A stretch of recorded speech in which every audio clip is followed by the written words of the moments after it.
Ukrainian special forces capture pro-Russian separatist commander suspected in Malaysia Airlines flight shootdown. Here's a summary of the article.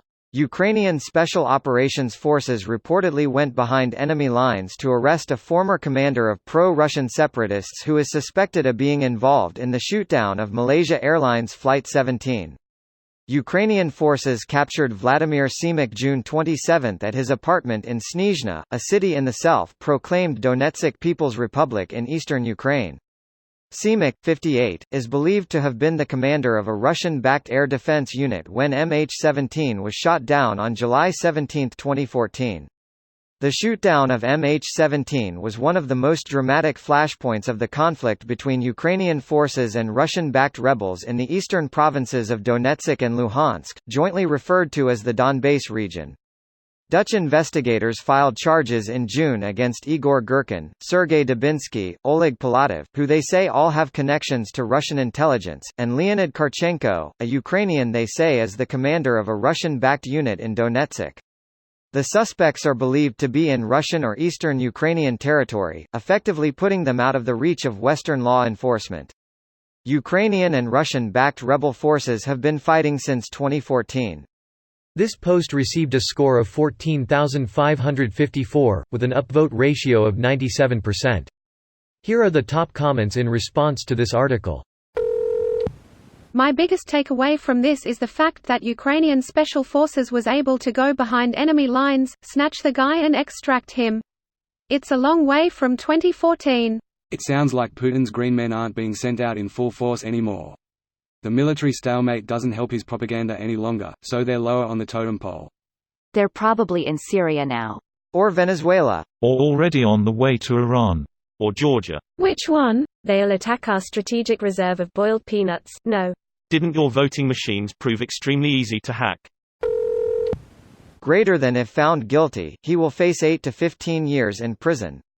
That's really not much. That's in the Netherlands, I suppose.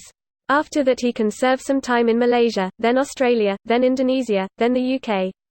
Edit, and then he can go to prison in Belgium, then Germany, and those guys don't mess around, then over to the Philippines, Canada, then finally to New Zealand prison. So he's getting a round-the-world ticket and accommodation sorted for life? Damn. To be clear, I hope the guy, if he's actually the guy and found guilty, gets life in prison. Does not matter where. Yes, he won't have to worry about making rent anymore.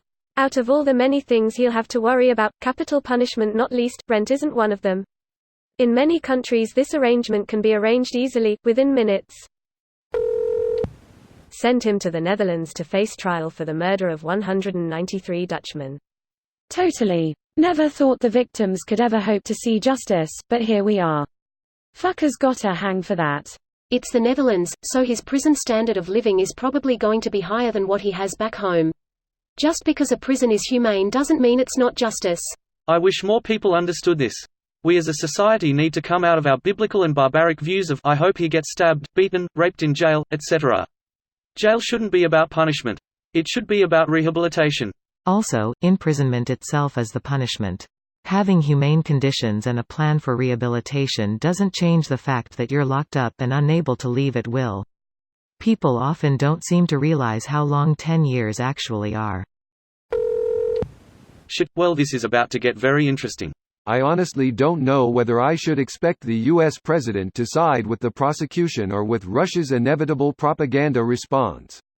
Even before the inevitable Trump drama, I'm genuinely curious to see how Putin words his response, or if he even makes a direct response to this, because it's still technically some sort of open secret that Russia is massively involved the entire conflict directly. This video was automatically created by Reddit to speech. The article and comments in this video were selected from Reddit according to their upvotes, and any paraphrasing was performed by smmry.com, without any human intervention.